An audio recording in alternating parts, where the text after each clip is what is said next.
Hello, citizens of the world. We are anonymous.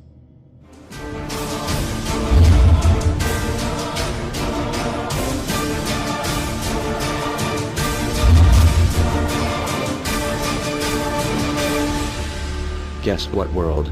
We are back. Everywhere you look, corruption.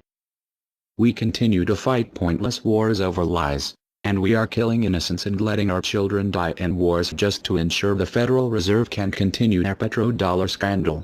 We are sitting idly by while these crooks continue to loan fake money out to us at interest, stealing our homes, and enslaving our children. Let me make this extremely clear to all of you listening. Many corporations, especially the Federal Reserve, used the government to steal $17 trillion from your children. Your children did not have that money. They are now debt slaves. These people have stolen money from your children that are not even born yet, and sold their freedoms. They have enslaved you and many around the world. Wake up, world. And they did all of this by counterfeiting money and loaning it out at an interest. They have stolen hundreds of trillions from people around the world. Have you heard about Microsoft's Xbox manufacturers in China? They had to install suicide nets outside their buildings to ensure their employees don't jump out of the window to commit suicide. These are the conditions your children in the US will be working under when the debt is soon owed, and it will be owed. It is not a matter of if it will be owed, but it is just a matter of when. And it will happen as soon as the United States economy collapses, which will happen very, very soon. And if you think because you do not live in the United States this does not affect you, you are wrong. And you are next. The only way we can stop this is if we all unite together and fight it. People of the US are waking up to the Federal Reserve scandal, and the powers that be are currently afraid of retaliation. And that is precisely why they trying everything they can to disarm us.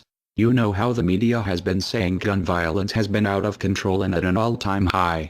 They are not simply twisting the truth here or exaggerating. They are absolutely bold-faced presenting lies to you. First off, realize, gun violence in the United States has always been shockingly low. And gun violence has dropped by 49% in the last 11 years. The already absurdly low gun violence in America has literally dropped in half. In half. The fact they are saying that it is at an all-time high perfect demonstrates how biased the government and the media is. If this doesn't prove to you that they have an agenda, then nothing will. Do you remember how the media keeps repeating that there has been 74 school shootings since Sandy Hook? Those 74 shootings were not even mass shootings like they claim. Most were suicides and none of them even took place at a school. Not a single one. They are presenting lies to you, America. When will you wake up? At some point you have to ask yourself, why would the government fake 74 mass school shootings involving children? If they get our guns, we will lose the fight against them. And they will take away absolutely all of your freedoms and you and your children will be forever slaves. And don't forget they purposefully put you and your children into that debt. And because the Federal Reserve is present in all countries, the other countries of the world are next soon after. This plan is called the New World Order.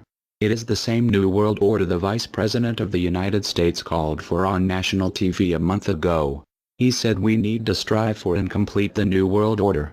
This is also the same New World Order President George Bush and President Kennedy said is our country's lifetime goal. And the same New World Order George Bush said on national TV said will happen no matter what we do, and we cannot prevent it. This has all been a long-time plan. The Federal Reserve and their partners want complete control of humanity. We cannot let this happen. They want to rule over us, like kings and queens. And humanity will be forever lost to enslavement by a bunch of tyrants who have publicly admitted they want to kill off the majority of the population so the masses are easier to control. They are going to wipe your bloodline completely off of the earth. He'll tell you the order of things to happen. The enslavement will follow immediately after guns are taken away and you cannot fight back. If they cannot get the guns before the economic collapse, then they will wait until the economy collapses. When the economy collapses, people will be starving. There will be looters and shootings. The government will insist on taking guns away to help, and as soon as the guns are taken away, then we will fall into a complete dictatorship. Do not fall for it. Remember, They are the ones who caused the economic collapse to begin with. This is the same tactic used on Germans and it worked. So expect it. As soon as the economy collapsed and the masses were starving, the German government asked the people to give up their rights and they listened. And then eventually the government was throwing the naked masses into giant burning hot ovens for mass execution. Do not give up your rights. Do not give up your guns. Fight back, as they were the ones who caused the problem. Just so you know, the people who are behind this Federal Reserve scam and New World Order are the same ones who funded Hitler's campaign. Make no mistake, these people are as brutal as Hitler himself, even more brutal. In fact, now we are going to show you some. Assuming America grows some balls and we win, we will need an overall plan. We have come up with a perfect plan. This plan offers extraordinary possibilities. It will make for the most beautiful and free world you can ever imagine. If we are successful, we can leave a much better for our children. A beautiful world. Watch every minute of the rest of the video. Do not skip a single bit of it, as it is all important. If this one video gets out to and can change the world, this is your opportunity to make a difference. Please share this video. What you want with it, get paid for the views. We don't care. Just get the message out there for the world to see. Now sit back and relax, enjoy the movie.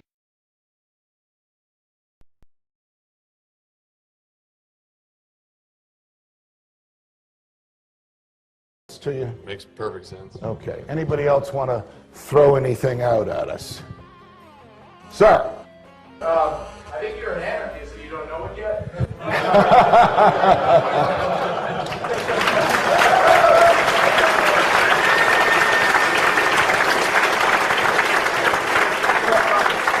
Do you hear me denying anything?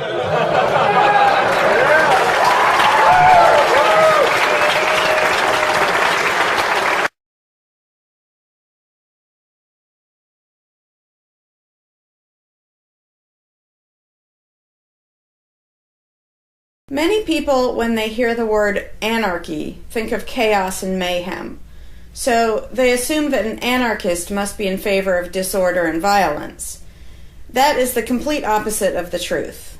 Most objections and complaints about the anarchist or voluntarist philosophy are not actually about the philosophy itself, but result from people misunderstanding what the philosophy is all about.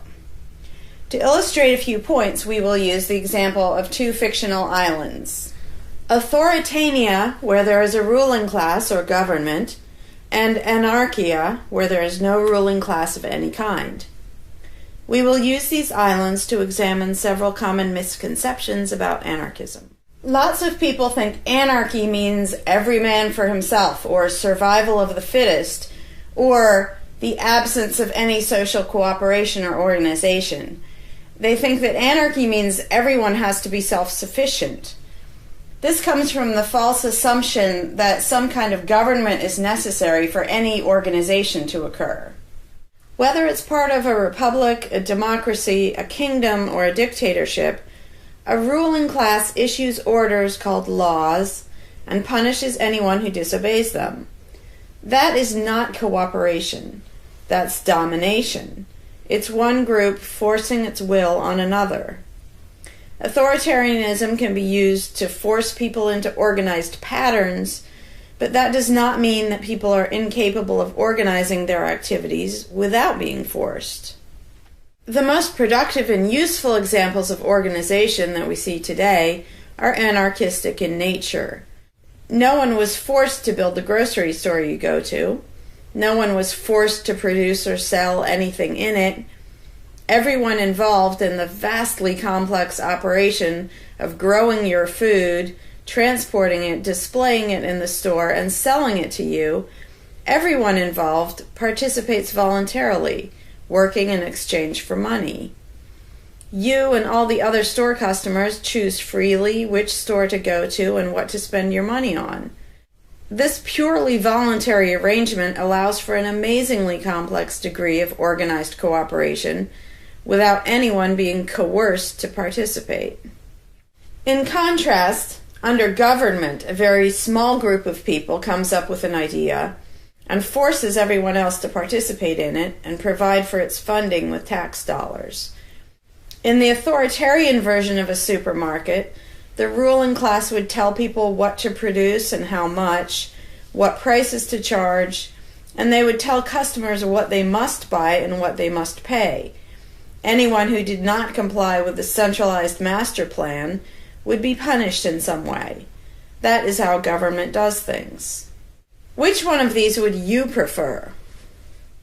Another common but incorrect assumption is that if there were no ruling class or no government, people would have no way of defending themselves against common criminals or foreign invaders. Again, this is simply not true. The government version of protection is inherently hypocritical. Governments will use their hired law enforcers to find and lock up some of the private thugs and thieves and prevent them from preying on people. But every ruling class gets the money for its operations by way of taxation, demanding money from its subjects and punishing those who don't pay up. Oddly, every ruling class insists that it needs to be able to forcibly control and extort money from people in this way in order to protect them from private criminals who might try to forcibly control and extort them. In contrast, if there is no government, people do not lose their inherent right to defend themselves from violence or to defend what they have from those who would take it. Every person has this right, and they also have the right to organize and cooperate with each other to exercise that right. Organizing for mutual defense does not require any government-granted laws or authority. No one wants to be attacked or defrauded, and everyone wants to feel safe. Whether each person takes this on himself or herself individually, or whether they hire and organize others to do it on their behalf, it can be done on a voluntary basis. Those who insist that government is necessary often claim that if there wasn't a government, then smaller private gangs would spring up to enslave and rob people. Organized crime gangs exist along with government, and most people do not understand the dynamics between them and how government enriches and empowers organized crime while appearing to fight it. Black markets enrich organized crime, and money allows them to buy government protection. There's no reason to think they would do as well in an environment of freedom, where they would have fewer ways to make money and would be up against both individual and organized armed citizens. A criminal gang that's recognized as such has far less power than a gang whose aggression is perceived to be legitimate and proper. And that's the gang we call government. When thuggery is called law enforcement, and thievery is called taxation, and self-defense is called crime and terrorism, then even the widespread ownership of firearms can't do much to stop the aggression. Imagine a private gang trying to do the things that government does without the aura of authority, and imagine how a well-armed population would respond to this. The gang would fail quickly and dramatically. Another concern that people have when they first consider the idea of a stateless society is that some people are truly malicious, destructive, and sociopathic. The concern is that these people would be free to do anything they wanted and no one would stop them. But this concern is again based on a basic misunderstanding of human nature. Wherever we have a government ruling class, we still have freelance thieves and thugs who are not deterred by the laws of the politicians.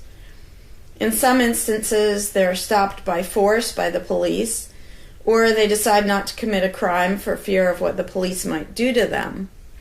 What makes this deterrence work is not the legislation or the official badges, but the simple threat of harm to the sociopath. It really makes no difference whether the threat comes from the police, or another citizen, or even another criminal. A sociopath doesn't care about laws or social rules. He cares about avoiding pain and hardship for himself. This is still true when a government ruling class is not involved at all. If the intended target of a would-be carjacker pulls out a gun, it doesn't make any difference to the carjacker whether that person has a badge or whether there's a law against taking people's cars.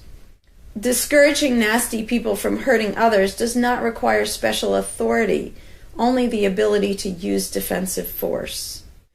Ironically, though people hope that government will protect them, having a government, a gang which is believed to have the right to tax and control people, just creates one gang so big and powerful that normal people can't resist it. In short, to create a huge gang and then give it societal permission to control and extort people with the hope that this gang will prevent theft and thuggery is simply a self-contradictory idea, but that's what government always is. Some people might assume that if people organize for mutual protection and defense, then that's what government is. But there's an essential difference. People coming together to do something that everyone has the right to do, such as defend yourself, doesn't require any special authority. It's not government unless one group of people claims the right to do things which others do not have the right to do, such as taxing and controlling innocent people. Organized defense can be very effective without supposing the special right to rule over others. In other words, without being government. In contrast, governments rob the people they rule of far more wealth than private crooks could ever manage, making the idea of a protector government ridiculous. Another common objection to the idea of a stateless society is the notion that, if not for a group of lawmakers telling the rest of us how to behave, we would all behave like stupid, irresponsible, violent animals. This claim implies one of two things. Either we normal people have no idea what is right and wrong unless and until politicians tell us, or the only reason we want to do the right thing and coexist peacefully is because politicians told us to. A quick examination of your own motivations will show you that neither of those things is actually true. It's particularly odd to make this argument in a society where politicians are voted into power. If the people themselves have no moral code and no conscience, and are just stupid, violent animals, why does almost everyone want government to keep the peace and protect the innocent? Would a population of vicious, heartless, evil people try to elect good people to keep the evil people in line? Obviously not. The goodness and the desire for order and peace comes from us, not from the lawmakers we vote into office. The same holds true of everything that government does.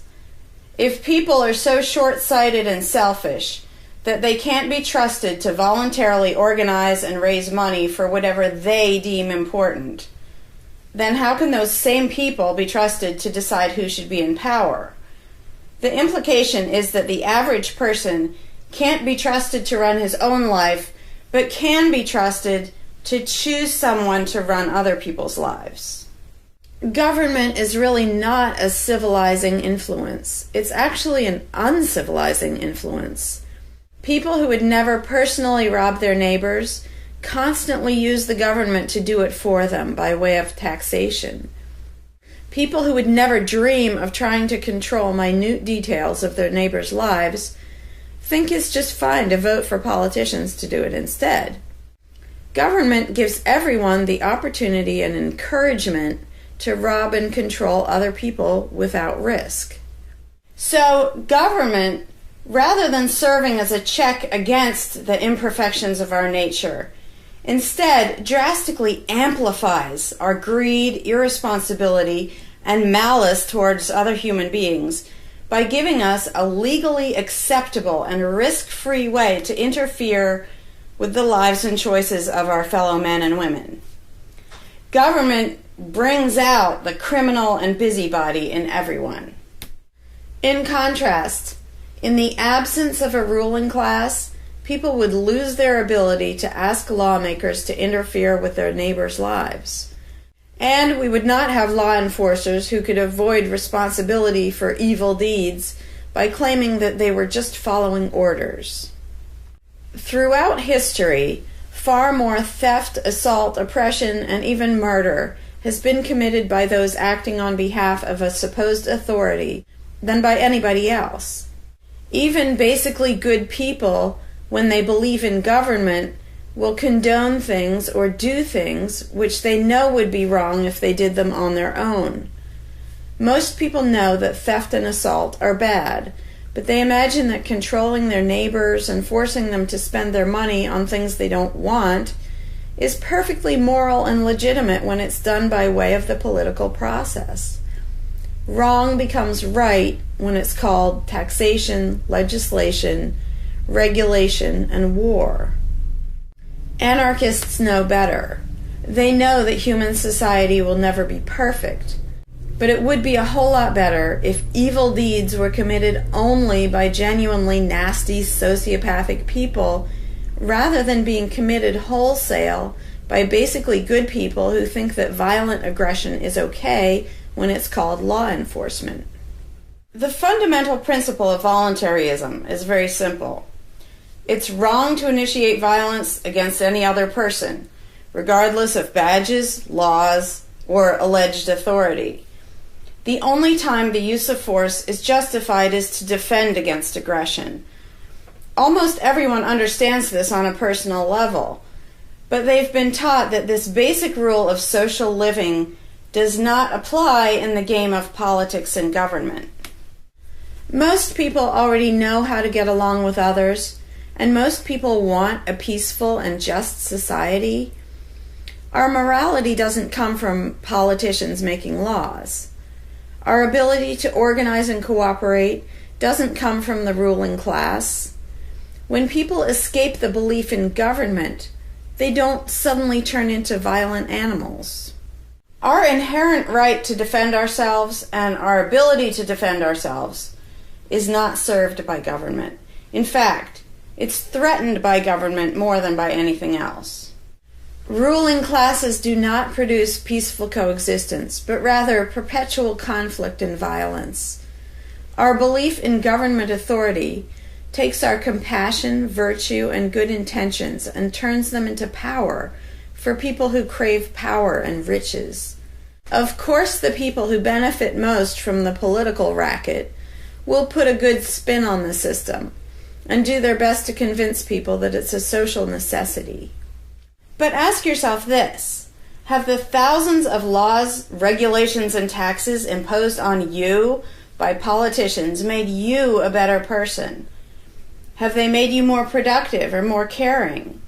Is the world better off with the politicians taking your money and telling you how to live your life? Or do you think it might have been better off if you'd been allowed to spend your own money and make your own decisions? Is society really best served by a small class of people forcefully imposing a centralized master plan on everyone else? Can the orders and threats of a ruling class make the world what it should be? Or would society be better served by human freedom and respect for individual rights, by voluntary cooperation and peaceful organization? If this second option sounds better to you, maybe you should learn more about anarchism. Some people dismiss anarchism as a utopian idea that would only work if everyone were generous and compassionate. Obviously, everyone is not generous and compassionate all the time, but these people need to look at the other side of the coin. If people are too stupid, greedy, and malicious to be free, aren't they too stupid, greedy, and malicious to be trusted with power over others? Whether people are inherently good, bad, or some of each, giving a person power over others is not going to make that person better. In fact, power has historically been known to corrupt people and make them worse, whereas the discipline imposed by the equal freedom of everyone else brings out the best in human nature. Most people today think that we need some form of government because they mistakenly believe that obedience to authority makes us all more civilized, moral, and peaceful. In reality, it has always done exactly the opposite. Everyone knows that governments can be corrupt, abusive, inefficient, counterproductive, even tyrannical. But most people assume that the way to fix that is to get the right people into power. People have spent centuries trying to create a good society using different kinds of ruling classes, different legal structures, different ways of choosing the rulers, and so on. But every governmental construction has resulted in freedom and riches for some, and oppression, violence, and poverty for others. What if, instead of deciding what the throne should look like and who should sit on it, all people of goodwill embraced the non-aggression principle? What if, instead of looking to a ruling class to impose our values on society, we embraced the concept of self-ownership? These principles are simple and easy, to the point of being self-evident, but they're diametrically opposed to the authoritarian principles that most of us have been indoctrinated with. Anarchism does not mean chaos and violence, or every man for himself. Having no government does not mean having no morality, no organization, and no cooperation. Simply put, anarchism does mean that no one is your master and no one is your slave. And that's all it means. Howdy, Larkin Rose here. I'm feeling slightly less than entirely patient and polite today, so if this video gets slightly caustic, too bad. This video is for all the people who are constantly saying, well, if not for government, we couldn't have roads, or we couldn't have police, or nobody would care for the poor, or we wouldn't be protected, whether it's from local thugs or from foreign invaders. We wouldn't have this, we wouldn't have that. So thank goodness we have government and taxes, because we wouldn't have any of those things. And the first way I'd respond to that is by pointing out the assumptions that underlie that complaint, that argument. Basically what people are saying, because let's be clear about what the terms mean, government is the people who boss everybody else around. And taxes are those people demanding money from us. So they basically tell us, hand over a whole bunch of money and we'll decide how to take care of you. We'll decide how to spend your money. If we don't like it, too bad, we don't really have a choice. Like, well, you can vote in a few years and maybe something will change, even though it totally won't. So that's what people are saying. Basically, if we didn't have a ruling class stealing our money and then supposedly spending it to protect us, how could we possibly have roads or anybody to protect us? The implication is that in this country, for example, 300 million people would just sit around thinking, oh, we can't do it. Without politicians and tax collectors, we can't have a road, we can't protect each other, and we can't... And it rests on this bizarre assumption that things that almost everybody wants, they wouldn't do anything to make happen unless there were politicians forcing us to give them money so they can make it happen. And so an example I like to use is, let's apply the same argument to food, because food is pretty darn important. I think everybody can agree. Let's apply the same argument that statists use about the roads or caring for the poor or protection or anything like that. The argument would go like this. Now, in the context of food, listen how idiotic this is. If we don't have government demanding money from all of us under the threat of caging us, and that's what taxation is, here's the money you have to give us, here's the nasty things we do to you if you don't. If that didn't happen so that they could build a big food production and distribution system and feed us, well, we'd all starve. We'd all just sit around saying, gosh, I wish we had food, but, no politicians and tax collectors. We're just going to sit around and starve to death. Now, in this country, nobody would believe something that stupid, because all you have to do is go to a supermarket and see a perfect example of really efficient, organized cooperation that nobody is forced to do. There is no, if you're going to make the argument that people make about roads and protection and all that, you'd say, well, nobody is forced to make any food for anybody in this country. How do you know everyone's just going to say, well, it's not my job, and we'll all starve to death? There's no guarantee. There's no master plan guaranteeing that we'll all have food. So obviously we're all going to starve if we don't have an authoritarian government stealing our money and then making food and giving it to us. Because golly gee, we couldn't possibly do it voluntarily ourselves. Again, in this country, nobody makes that argument because they see it happening voluntarily. Nobody involved is forced to do that. Nobody is forced to make you a single bite of food. There is no guarantee at all from anybody. And yet, Americans are, by and large, hugely overweight. Obviously, we don't have a lack of food. We might have a lack of healthy food. But obviously, we see that example. Oh, we can handle that. You know, voluntarily, mutual cooperation, that's fine for food. But for some reason, it's not okay, and we can't even fathom the idea of the exact same thing handling roads or handling protecting us or other things that almost everybody wants. So there's, in the question is this bizarre assumption that everybody will sit around really, really, really wanting something, but because there aren't politicians bossing us around and stealing our money, well, how could we possibly do it? And one of the most common things is, who will build the roads? Which is amazingly stupid to me. Just amazingly stupid. I have here in my pocket a little tiny thing. With this little tiny thing, I can be most places in this country and call people all over the world. And I own it myself. I'm not anywhere near rich these days, but I own one. Almost everybody I know has one of these. A little thing that can fit in your pocket, and just on a whim, you can open it and talk to somebody who's on the other side of the planet. And there was no coercion. Nobody forced anybody to make one of these.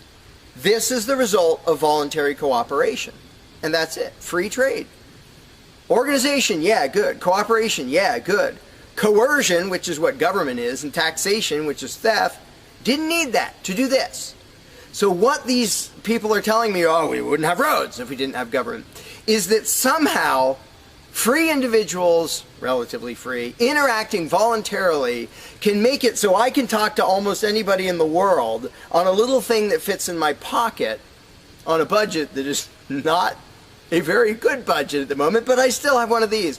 That freedom, not authoritarianism, can supply me with this, but freedom cannot achieve a flat place. Because that's what a road is. It's a flat place. From here to there, because we have these machines that take us from here to there. By the way, we don't have those machines because of government. We have those machines because of free enterprise and voluntary interaction and cooperation. The idea that freedom can make a car but can't make a flat place is just idiotic. You really think we can't make a flat place? And so I ask people, and they say, well, who will build roads? Are you really telling me that you really and truly think that if government fell off the face of the earth, 300 million people in this country, 7 billion if you want to include the whole planet, would sit around in their houses thinking, golly, I wish I could go visit Fred, but I can't because there's not a flat thing from me to him, and I don't know how to do it. And the other 300 million or 7 billion people, we can't possibly do it because there aren't any politicians and tax collectors. If they were here, we could do it. If they were here to boss us around and steal our money and really inefficiently build a flat place, then we'd be set. Then I'd be comfortable and I could be confident that I could get places.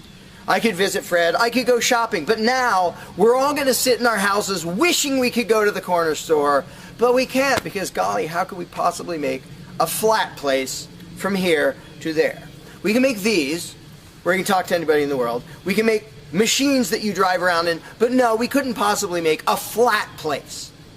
And when people say, well, who will build the roads? The first answer is the same damn people who do it now. Politicians and tax collectors don't build the friggin' roads. Have you ever seen one out there? No, you haven't. They steal our money, waste most of it, do all their corrupt games, and then they pay other people. Here's an idea. How about if we pay those other people who actually build the stinking road? And the fact that that doesn't occur to people is a great indication of how well indoctrinated people are by the rulers who will perpetually tell us, you can't organize anything, you can't achieve anything, you can't do anything unless we are here to force it on you. And it's, again, there are a zillion examples, whether it's caring for the poor or protection or roads, obviously.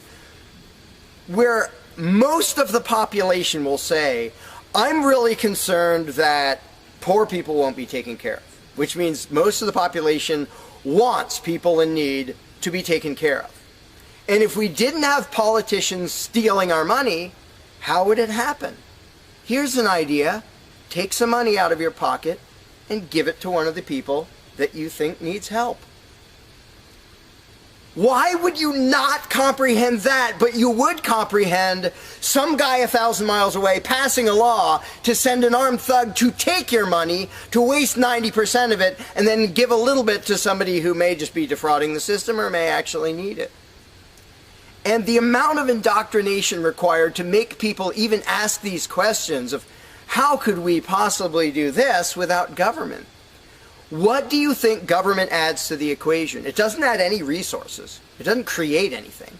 Everything it gives away, it steals from us first, by way of taxation. It doesn't add any skills. It doesn't add any knowledge. The people who are here would still be here if the institution of government fell over. We have all the know-how, we have all the resources, all the technology. The only thing it adds is one group that's imagined to have the right to violently assault and control and extort everybody else. So what the question really means is, how could we have a road, or how could I help that poor, or how could that poor person be helped, or how would anybody protect us if there wasn't a gang of thugs with permission to violently control and rob us? And when you recognize that that is literally what the question means, you already see how utterly idiotic it is. And it's completely the result of authoritarian statist indoctrination. Nobody would come up with that on their own.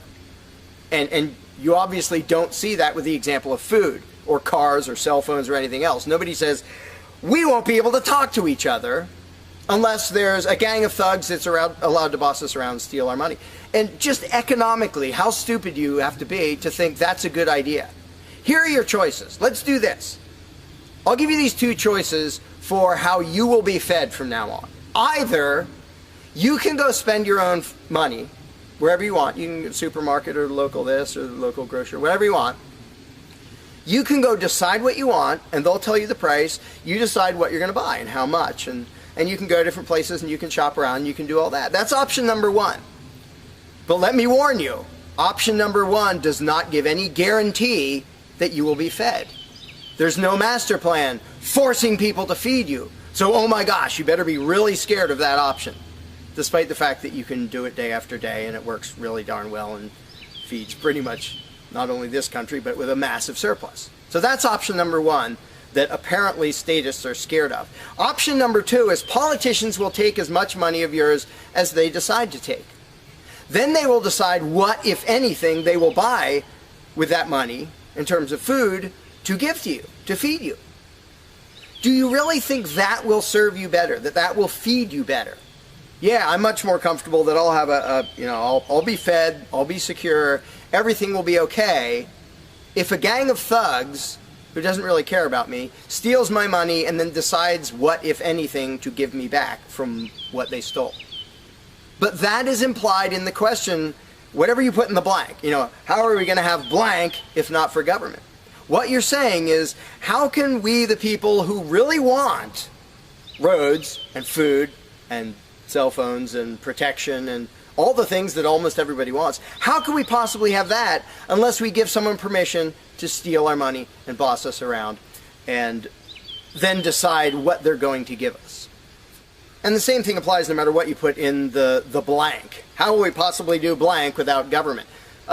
One of the silly ones is caring for the poor. How will we care for the poor?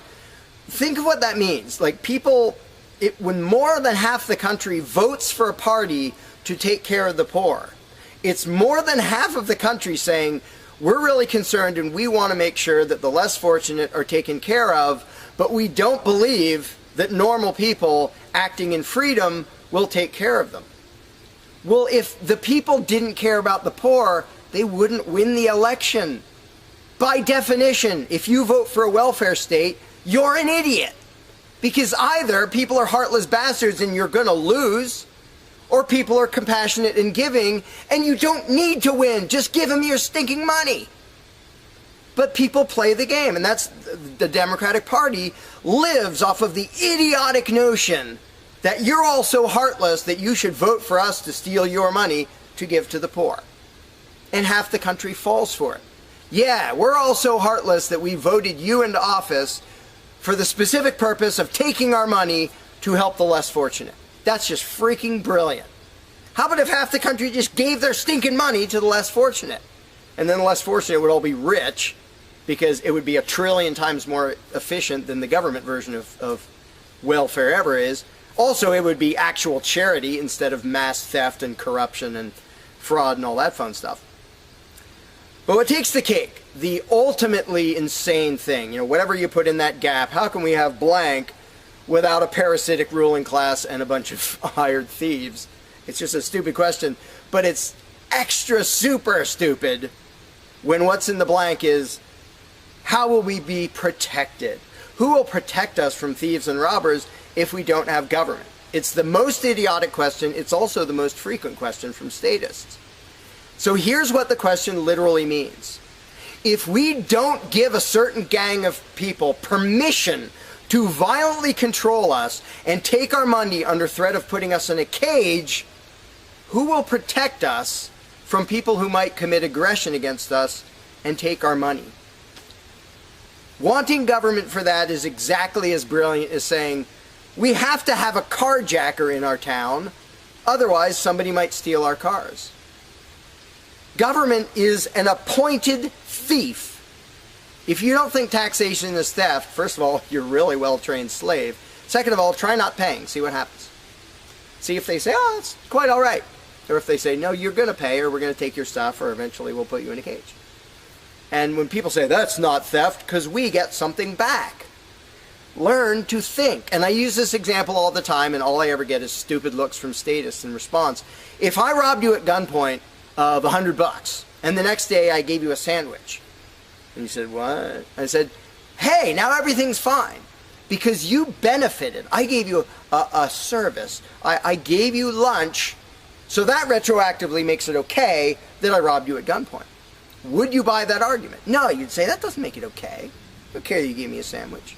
And yet every statist makes the exact same argument when it comes to government. Well, we get some stuff for it after they demand our money under threat of violence and putting us in a cage. Then we get services or goods. And we don't get what we asked for, and we get lots of things we didn't ask for. But we kind of get something, and that retroactively makes it okay for them to say, give us this much of every paycheck you make, or we're sending men with guns to take your property. And the slaves justify their own enslavement. I'm proud to pay my taxes. I'm proud to get robbed by a parasitic ruling class and get a little bit back and feel good about it. Like, not only is that legitimate and justified, but I feel proud that I let myself get robbed by a bunch of crooks and parasites. But again, the ultimate thing is protection.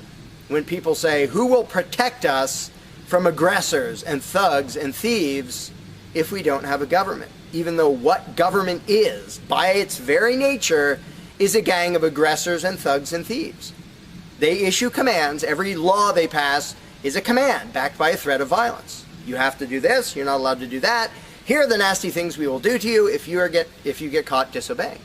I mean, everybody knows that, even though they don't usually say it in terms that blunt and honest and accurate. But to say we need taxes to be protected is as stupid as you can get. It's saying we need theft to avoid theft.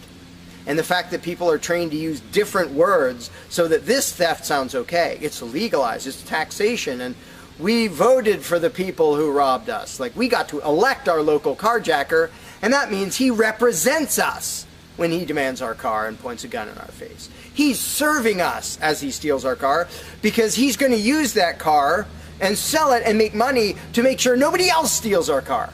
That is the essence of government. And the fact that you have hundreds of millions of victims of that scam vehemently defending it and saying, I'm not going to give that up. I don't want to give up government. Who would protect us? I don't want to give up the biggest aggressor on the planet, the biggest thief on the planet. Look at your tax bill and see how much private crooks steal from you. So before you ask that question, before you ask, how could we possibly have roads or protection or water or air or Christmas or Santa Claus or any of the zillion things that statists imagine we can't possibly have without a ruling class, think about what the question actually means. Because when you get to the point where you understand the implications of your own question, asking how can we possibly have this without a parasitic gang of thugs robbing us, when you actually understand what you're really asking, you won't ask the question because you will realize it's completely freaking idiotic.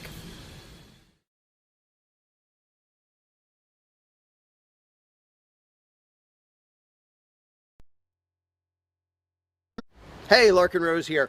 One of the first things that people are concerned about when they start thinking about a society without a ruling class is, well, what happens to the nasty people? Whether you're talking about people who are just kind of negligent or inconsiderate, play their music too loud at night or leave their trash lying around the woods or whatever it is, all the way up to people who run around attacking and murdering people. So people say, well, what would happen to them? What would we do about that? Some people even go so far as to say, if not for government, there would be nothing to stop people from committing murder and doing whatever other nasty stuff. And it's funny because when somebody says that, there would be no consequences, they could do whatever they wanted and nobody would stop them, the person saying that is implying that he isn't going to do anything. If there's someone running around attacking and murdering innocent people, the guy who said nothing will happen to them, obviously he's not going to do anything or something would happen to them. But not only is he demonstrating his own cowardice when he said there would be nothing to stop murderers, he's also projecting his own immaturity and irresponsibility onto the rest of the world, because he's also saying the other 7 billion people wouldn't do anything about it, which obviously isn't true. I would, wouldn't you? If somebody was running around murdering your neighbors, would you just go, well, there aren't politicians and there's nobody with a badge and we don't have tax collectors and bureaucrats, so oh well, I guess they're just out of luck, they're going to get murdered. And would you not even protect yourself if there wasn't government? Obviously, lots and lots of people, all the sane people, would do whatever they could to protect themselves and defend the innocent. So to say nothing would happen is just really bizarre. And it comes from having a mentality basically of a little kid in a classroom, where the teacher walks out of the room and the kids are just sitting there. We don't know what to do. No authority's telling us what to do. And Johnny's throwing things at me. And there's no teacher to stop him. Ah! Because most people, having been trained into authoritarian mentality, it never occurs to them that they are the ones who should fix anything, who should stop anything. And so when people say, well, what would be done about this and that and the other thing, nasty people doing nasty things, the first thing I ask is, well, what would you do about it? Because people are so into the mentality that there has to be some master plan and some authority who writes down the law of here is what will be done with those people, that people don't think in terms of, well, what would I do about it? Which is why I always ask people, well, what would you do about it? You're a person just as much as me and just as much as the other 7 billion. What would you feel justified in doing if somebody was polluting or playing their music too loud at night or running around murdering people or whatever in between you can think of? Any nasty thing, what would you feel justified in doing about it? Because there's a very basic rule of being a moral human being, which is if it would be wrong for you to do something, don't ask anybody else to do it. And the rule is so simple, so self-evident and obvious that most people will go, well, duh, of course. Trouble is, nobody in the world who believes in government abides by that rule. Nobody. I don't care if you're a constitutionalist, Democrat, Republican, fascist, communist, anything, any kind of statist. There is nobody who believes in government who abides by the most basic rule of morality, which is if it's wrong for you to do something, don't ask somebody else to do it. Because every single candidate, every party, every government always does things that the voters know they themselves have no right to do. And to say something like, well, I'm voting for the guy who's going to tax you less. Well, do you have the right to rob me a little bit less than the other guy? No, you don't. So telling me that, well, somebody was going to rob you more, but I voted for the guy to rob you a little bit less, you are still violating the basic rule of being a human being. If it's wrong for you, don't ask somebody else to do it. Well, that's kind of the second basic rule, the first one being the non-aggression principle. And they actually go together quite well. But when people are in the mindset that there's going to be some major centralized plan to deal with whatever, polluters or people who play their music too loud or murderers or whatever else, they have to get out of that mindset. They have to start to think that maybe they are among the people who have to do something about it. So instead of saying, what will be done about such and such, well, what will you do about it? What should I do about it? And this doesn't magically make all the problems go away, but the actual practical challenge of dealing with most disputes is trivial compared to the challenge of getting people to think like responsible adults, where they start to think, well, maybe it's up to me. And a while back I did little events called Escaping the Myth. And one of the little mental exercises I did with these little groups of people is, imagine we're on an island and we're it. There's no government, there's no authority, there's nobody with a badge. And one of us is running around stealing stuff from other people. He's not killing anybody, but he's stealing stuff. What are we going to do about it? We normal people. There's not a legislature, there's not 911 to call, there's nobody with a badge. It's just people. And so with that specific example, I would ask people, so what do we do? And just off the top of their heads, everybody comes up with solutions that are way better than what government ever does. First of all, every government solution is, all right, step one, I get to rob everybody. That's the government solution. Well, we're going to tax everybody so we have the resources to stop that other robber. Well, in the island scenario, nobody is stupid enough or insane enough to start with that, to say, well, let's see, so somebody's stealing our stuff. Okay, first, I get to rob all of you so that I have the resources to protect you from him. Nobody is that insane. Everybody is insane enough to believe that who believes in government. And I did for many years. I was stupid enough to actually think that it was rational and moral to advocate mass extortion in order to protect people. And that's just stupid. So I just believed something insanely stupid for a very long time.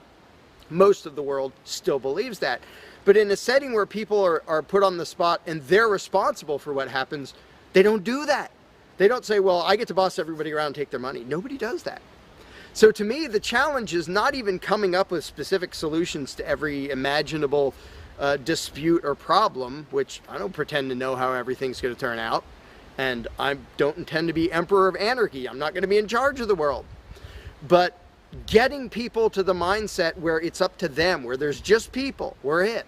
No legislatures, no people with badges, no authority, we're just people. Suddenly people are way better at solving problems and making things work.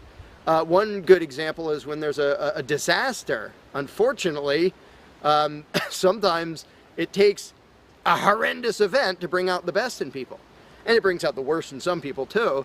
But when people say, whoa, my neighbor's house is floating away, I'm not going to wait for FEMA. I'm not going to dial 911. I'm going to jump in a boat and go save him.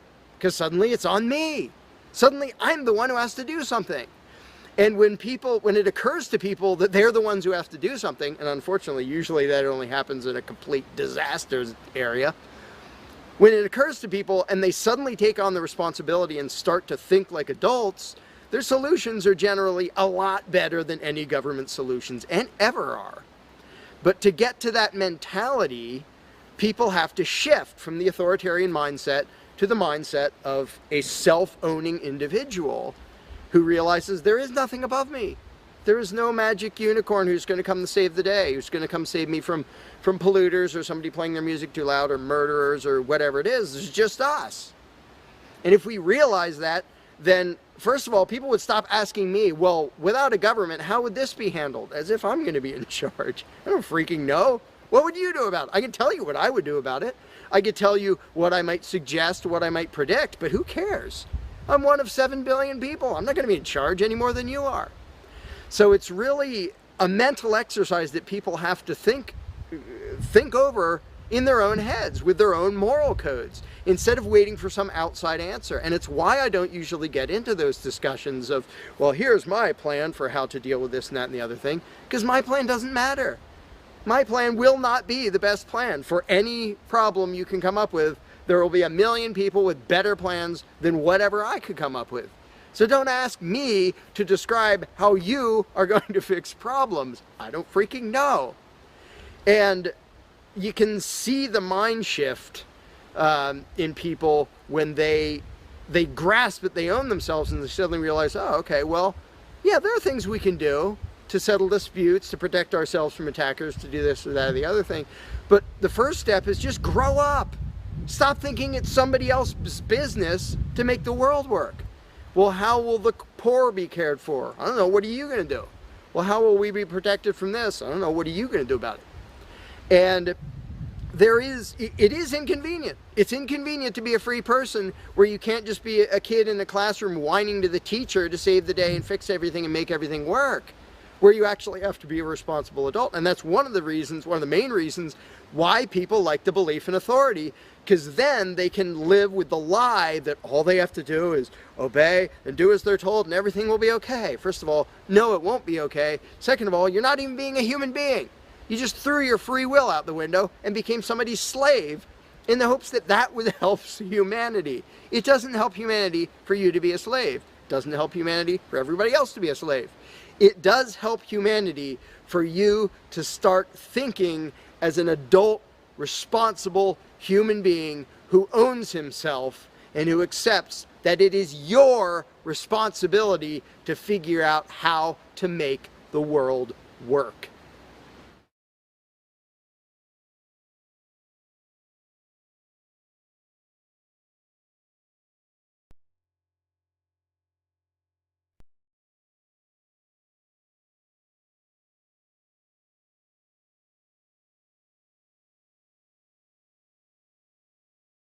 You cannot begin to imagine in how many ways the world is the opposite of what you have been taught to believe. You see the guy who sells drugs to willing customers so he can feed his family as the scum of the earth, while you see the hypocrite who gives away stolen money in the name of government as a saint.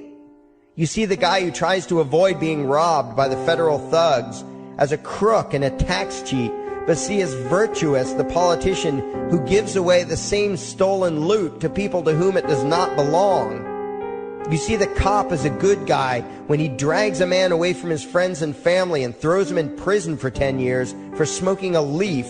And you see anyone who defends himself from such barbaric fascism as the lowest form of life, a cop killer. In reality, most drug dealers are more virtuous than any government social worker, and prostitutes have far less to be ashamed of than political whores, because they trade only with what is rightfully theirs, and only with those who want to trade with them. The upstanding, church-going, law-abiding, tax-paying citizen who votes Democrat or Republican is far more despicable and a bigger threat to humanity than the most promiscuous, lazy, drug-snorting hippie. Why? Because the hippie is willing to let others be free, and the voter is not. The damage done to society by bad habits and loose morality is nothing compared to the damage done to society by the self-righteous violence committed in the name of the state. You imagine yourselves to be charitable and tolerant when you are nothing of the sort. Even the Nazis had table manners and proper etiquette when they weren't killing people. You think you're good people because you say please and thank you? You think sitting in that big building on Sunday makes you noble and righteous? The difference between you and a common thief is that the thief has the honesty to commit the crime himself, while you whine for government to do your stealing for you. The difference between you and the street thug is that the thug is open about the violence he commits, while you let others forcibly control your neighbors on your behalf. You advocate theft, harassment, assault, and even murder, but accept no responsibility for doing so. You old folks want the government to steal from your kids so you can get your monthly check. You parents want all your neighbors to be robbed to pay for your kids' schooling. You all vote for whichever crook promises to steal money from other people to pay for what you want. You demand that those people who engage in behaviors you don't approve of be dragged off and locked up, but feel no guilt for the countless lives your whims have destroyed. You even call the government thugs your representatives, and yet you never take responsibility for the evil they commit. You proudly support the troops as they kill whomever the liars in D.C. tell them to kill, and you feel good about it. You call yourselves Christians or Jews or claim to follow some other religion, but the truth is what you call your religion is empty window dressing. What you truly worship, the God you really bow to, what you really believe in is the state. Thou shalt not steal, thou shalt not murder, unless you can do it by way of government. Then it's just fine, isn't it? If you call it taxation and war, it stops being a sin, right?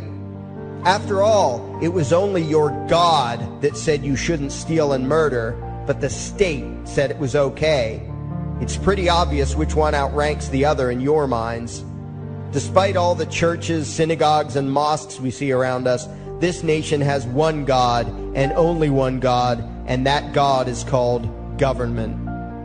Jesus taught nonviolence and told you to love your neighbor, but the state encourages you to vote for people who will use the violence of government to butt into every aspect of everyone else's life. Which do you believe? To those about to stone a woman who had committed adultery, Jesus said, "Let him who is without sin cast the first stone." But the state says it's perfectly fine to lock someone up if they do something you find distasteful, such as prostitution. Which do you believe? The Christian God says, "Thou shalt not covet," but coveting is the lifeblood of the beast that is the state. You are taught to resent, despise, and hate anyone who has anything you don't have. You clamor for the state to tear other people down, steal their property, and give it to you. And you call that fairness. The Bible calls it coveting and stealing. You are not Christians. You are not Jews. You are not Muslims. And you certainly aren't atheists. You all have the same God, and its name is government. You're all members of the most evil, insane, destructive cult in history. If there ever was a devil, the state is it, and you worship it with all your heart and soul. You pray to it to solve every problem, to satisfy all your needs, to smite your enemies, and to shower its blessings upon you. You worship what Nietzsche called the coldest of all cold monsters, and you hate those of us who don't. To you, the greatest sin is disobeying your God, breaking the law, you call it, as if anyone could possibly have any moral obligation to obey the arbitrary commands and demands of the corrupt, lying, delusional megalomaniacs who infest this despicable town.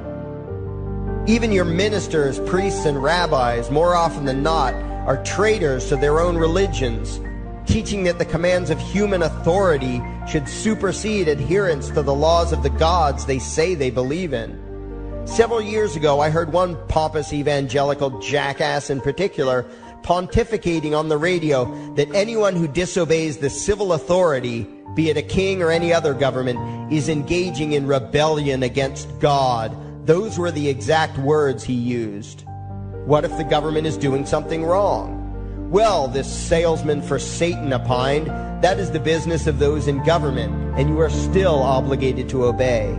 Everywhere you turn, be it the state or the church, the media or the schools, you are taught one thing above all else, the virtue of subjugating yourselves to mortals who claim to have the right to rule you. It is sickening the reverence with which you speak of the liars and thieves whose feet are so firmly planted on your necks. You call the congressmen and the judges honorable, and you swoon at the magnificence of the grandiose halls they inhabit, the temples they built to celebrate the domination of mankind. You feel pride at being able to say you once shook a senator's hand or saw the president in person. Ah, yes, the grand deity himself, His Royal Highness, the President of the United States of America. You speak the title as if you're referring to God Almighty. The vocabulary has changed a bit, but your mindset is no different from that of the groveling peasants of old who bowed low, faces in the dirt, with a feeling of unworthiness and humility when in the presence of whatever narcissist had declared himself to be their rightful lord and master. The truth of the matter, back then and today, is that these parasites who call themselves leaders are not superior beings. They are not great men and women. They are not honorable. They're not even average. The people who earn an honest living, from sophisticated millionaire entrepreneurs to illiterate day laborers doing the most menial tasks you can imagine, Those people deserve your respect. Those people you should treat with courtesy and civility. But the frauds who claim the right to rule you and demand your subservience and obedience, they deserve only your scorn and contempt. Those who seek so-called high office are the lowest of the low. They may dress better, have larger vocabularies, and do a better job of planning out and executing their schemes, but they are no better than pickpockets, muggers, and carjackers. In fact, they are worse, because they don't want to rob you of just your possessions. They want to rob you of your very humanity, deprive you of your free will, by slowly leeching away your ability to think, to judge, to act, reducing you to slaves in both body and mind. And still you persist in calling them leaders. Leaders? Where is it that you think you're going exactly that would require you to have a leader? If you just live your own life and mind your own damn business, exercising your own talents, pursuing your own dreams, striving to be what you believe you should be, what possible use would you have for a leader? Do you ever actually think about the words that you hear, the words that you repeat? You parrot oxymoronic terms such as the leader of the free world, even pretending for a moment that there is some huge journey or some giant battle that everyone in the entire nation is undertaking together that would require a leader. Why would you ever think, even for a moment, that the crooks that infest this town are the sort of people you should listen to or emulate or follow anywhere?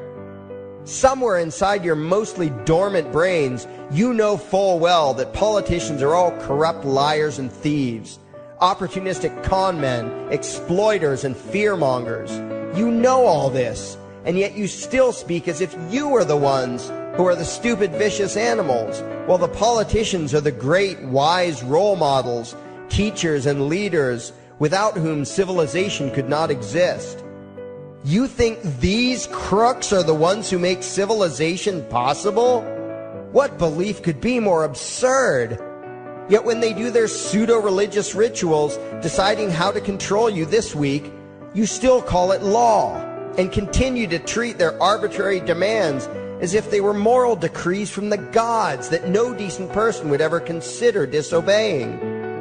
You have become so thoroughly indoctrinated into the cult of state worship that you are truly shocked when the occasional sane person states the bleeding obvious. The mere fact that the political crooks wrote something down and declared their threats to be law does not mean that any human being anywhere has the slightest moral obligation to obey. Every moment of every day, in every location and every situation, you have a moral obligation to do what you deem to be right, not what some delusional bloated windbag says is legal. And that requires you to first determine right and wrong for yourself, a responsibility you spend much time and effort trying to dodge. You proclaim how proud you are to be law-abiding citizens and express your utter contempt for anyone who considers himself above your so-called laws, laws that are nothing more than the selfish whims of tyrants and thieves. The word crime once meant an act harmful to another person. Now it means disobedience to any one of the myriad of arbitrary commands coming from a parasitical criminal class. To you, the term crime is nearly synonymous with the word sin, implying that the ones whose commands are being disobeyed must be something akin to gods, when in truth they are more akin to leeches. The very phrase, taking the law into your own hands, perfectly expresses what a sacrilege it is in your eyes for a mere human being to take upon himself the responsibility to judge right from wrong and to act accordingly, instead of doing what you do, unthinkingly obeying whatever capricious commands this cesspool of maggots spews forth. You glorify this criminal class as lawmakers and believe that no one is lower than a lawbreaker, someone who would dare disobey the politicians. Likewise, you speak with pious reverence of law enforcers, those who forcibly impose the politicians' every whim upon the rest of us. When the state uses violence, you imagine it to be inherently righteous and just, and if anyone resists, they are, in your eyes, contemptible lowlifes, lawless terrorist criminals. Like the lawless terrorist criminals who helped slaves escape the plantations. Like the lawless terrorist criminals who helped Jews escape the killing machine of the Third Reich. Like the lawless terrorist criminals who were crushed to death under the tanks of the Red Chinese government in Tiananmen Square. Like all the lawless terrorist criminals in history who had the courage to disobey the never-ending stream of tyrants and oppressors who have called their violence authority and law. And that includes the lawless terrorist criminals who founded this country. Everything you think you know is upside down, backwards, and inside out. But what has to take the cake, the height of your insanity, is the fact that you view as violent terrorists the only people on the planet who oppose the initiation of violence against their fellow men. Anarchists, voluntarists, and libertarians.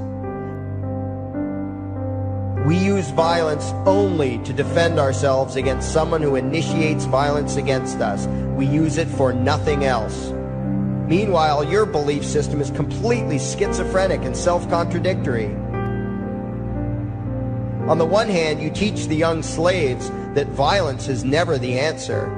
Yet out of the other side of your mouths, you advocate that everyone and everything, everywhere and at all times be controlled, monitored, taxed, and regulated through the force of government. In short, you are teaching your children that the masters may use violence whenever they please, but the slave should never resist. You indoctrinate your children into a life of unthinking, helpless subservience. You are putting the chains around their little necks and fastening the locks tight. And worst of all, you feel good about it. Out of one side of your mouths, you condemn the evils of fascism and socialism and lament the injustices of the regimes of Hitler, Stalin, and Mao. While out of the other side of your mouths, you preach exactly what they did. The worship of the collective, the subjugation of every individual to that evil insanity that wears the deceptive label, the common good. You babble on and on about diversity and open-mindedness, and then beg your masters to regulate and control every aspect of everyone's lives, creating a giant herd of unthinking conformist drones. You wear different clothes and have different hairstyles, and you think that makes you different. Yet all your minds are enslaved to the same club of masters and controllers.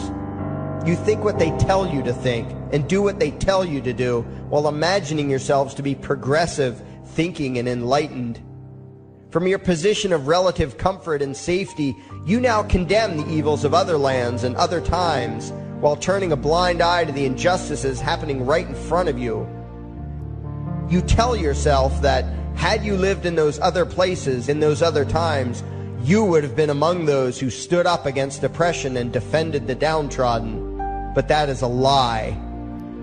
You would have been right there with the rest of the flock of well-trained sheep, loudly demanding that the slaves be beaten, that the witches be burned, that the nonconformists and rebels be destroyed. How do I know this? Because that is exactly what you are doing today.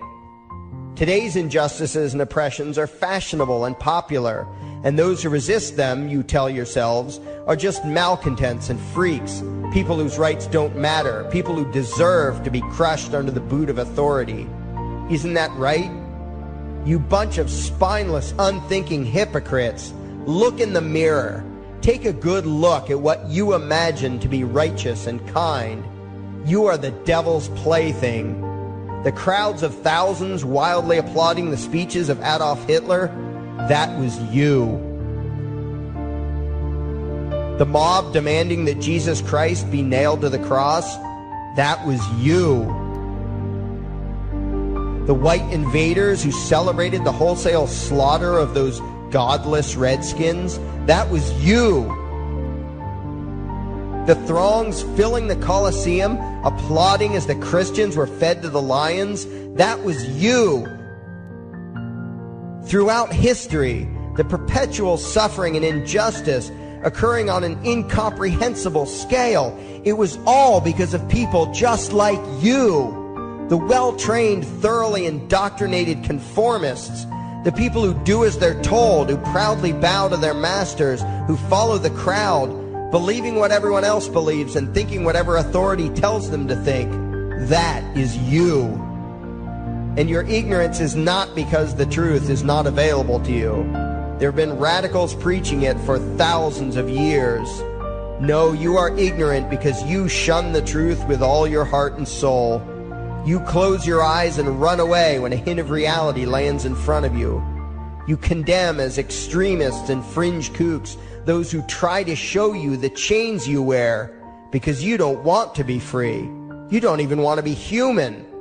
Responsibility and reality scare the hell out of you, so you cling tightly to your own enslavement and lash out at any who seek to free you from it. When someone opens the door to your cage, you cower back in the corner and yell, "Close it, close it." Well, some of us are finished with trying to save you. We've wasted enough effort trying to convince you that you should be free. All you ever do is spout back what your masters have taught you, that being free only leads to chaos and destruction, while being obedient and subservient leads to peace and prosperity. There are none so blind as those who will not see. And you nation of sheep, would rather die than see the truth.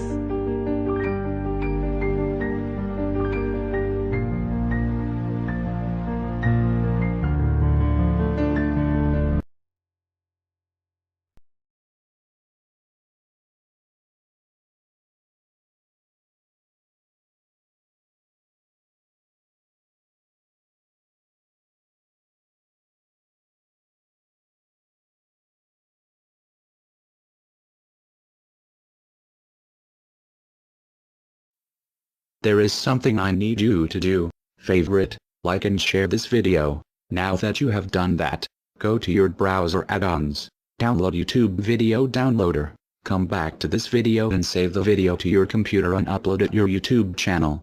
Use a different title than the one used for this video. We now have a new YouTube channel. It is called Anarchy World. It's all one word. Subscribe to us. And the videos used in this video were by Larkin Rose, also one word. Look for his channel and subscribe to him as well. Thank you. And by the way, these are the people responsible.